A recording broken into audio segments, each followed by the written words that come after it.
পুষ্পাঞ্জলি অর্পণ করছেন।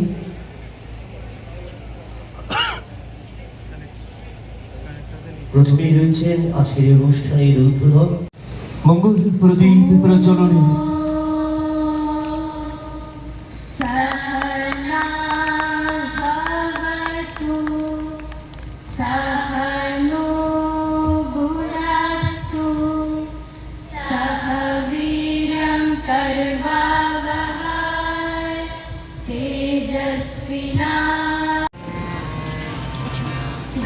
वन्दे मातरम् वन्दे मातरम्। এই অনুষ্ঠানের উদ্বোধক রাজ্যের মাননীয় মুখ্যমন্ত্রী প্রফেসর ডক্টর মানিক সাহা মহোদয়।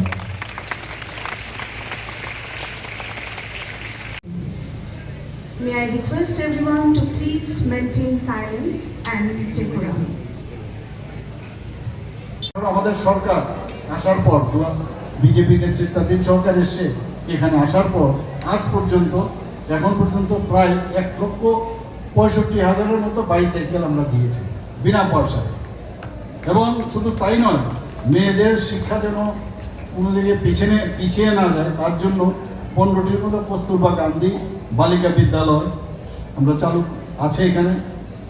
এবং আগামী দিন যে আমরা চাই যে আমাদের ছেলে মেয়েরা তাদের শরীরও সুস্থ থাকবে, আগামী বুকওয়ার্ম যেন না হয়, খেলাধুলার সাথে বিভিন্ন এক্সট্রা কারিকুলার অ্যাক্টিভিটিস যেটা আজকে দেখলাম আমি সেগুলোর সাথে যুক্ত থাকা, এতে করে মনও শক্তিশালী হবে এবং চিন্তা শক্তি সেটাও কিন্তু বাড়বে। আজকে এখানে শুধু তাই নয়, যারা নবম শ্রেণীর যারা ছাত্রছাত্রী আমাদের সরকার আসার পর আমরা Tripura science talent search examination সেটা স্টার্ট করেছি, ম্যাথ ট্যালেন্ট সার্চ এক্সামিনেশন সেটাও সুপার 30 প্রকল্প একটা আমরা করেছি।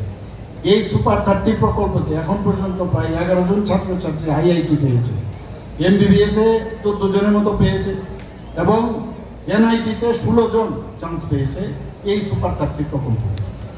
Chief minister annual state award for academic excellence প্রায় 703 জনের মতো মেধাবী ছাত্রকে আইপে এবং টেপ দেওয়া হয়েছে। আমাদের CM অর্থাৎ chief minister scholarship for achiever towards higher learning 200 জন শিক্ষার্থীকে 60,000 টাকা করে তাদেরকে আমরা বৃত্তি দিয়েছি। আমি আরেকটা বিশেষ বিষয় বারবার এটা বলতে হবে, আমরা যারা ছেলে মেয়েরা আছে আমি বলবো বারবার গর্বকে সাথ আপ বলো যে আমরা ত্রিপুরা দেশের মধ্যে 3য় পূর্ণ স্বাক্ষর রাজ্য। সাংঘাতিক ইম্পর্টেন্ট জিনিস এটা। ইউনেস্কোর যে ইয়ে আছে তাতে গাইডলাইন, তার উপর ভিত্তি করে আমরা কিন্তু সেটা আমরা করতে পেরেছি। এবং আমাদের এখানে যারা গার্জিয়ানরা আছেন তাদের কাছে আমি এতটুকু আবেদন করবো, আপনাদের ছেলেদের বাচ্চাদের জন্য খালি নম্বরের পেছনে ঘুরবেন না, বাস্তবিক অর্থে একটা ভালো মানুষ যাতে হয়। এবং ভালো মানুষ অর্থ কি, যে তার চিন্তা ভাবনা ভালো লোকের সাথে যাতে চলাফেরা করে, ভালো জ্ঞানী ব্যক্তির সাথে যুক্ত হয়। কারণ আমরা একটা সমস্যায় আছে এখন এই ড্রাগ এডিকশন, তো ড্রাগ এডিকশনের দিকে যাতে না যায়।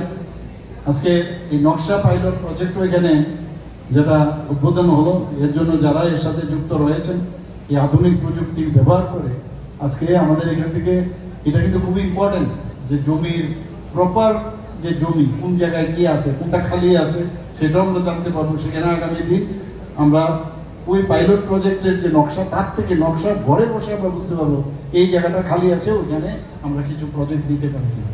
তো সেইভাবে আমরা কাজ করবো। এখানে উপস্থিত আমি সবাইকে আবার হার্দিক অভিনন্দন শুভেচ্ছা জানিয়ে, এবং আগামী দিন আমাদের ত্রিপুরাকে একটা শক্তিশালী ত্রিপুরা করতে হবে কিনা? করবে তো? করবে? শিওর। আর এখন তো নতুন একটা আমরা নির্দেশিকা জারি করেছি কি, যে বন্দে মাতরমে 150 বছর পূর্তি উপলক্ষে বঙ্কিমচন্দ্র চট্টোপাধ্যায়ের যে বন্দে মাতরমের যে গান সেটা আমরা গাইব, এবং একটু আগে আমরা গাইলাম, এবং পাশাপাশি ন্যাশনাল অ্যান্থেম আমরা গাইব। তো এই যে আমাদের দেশাত্মবোধের যে ভাবনা, সামাজিক কাজকর্মের সাথে যুক্ত হওয়া, সেটা কিন্তু এই বয়সে করতে হবে। তাহলে দেখবে যে তোমার মধ্যে যে একটা আত্মতৃপ্তি সেটা বেরিয়ে আসবে। আর খারাপ দিকে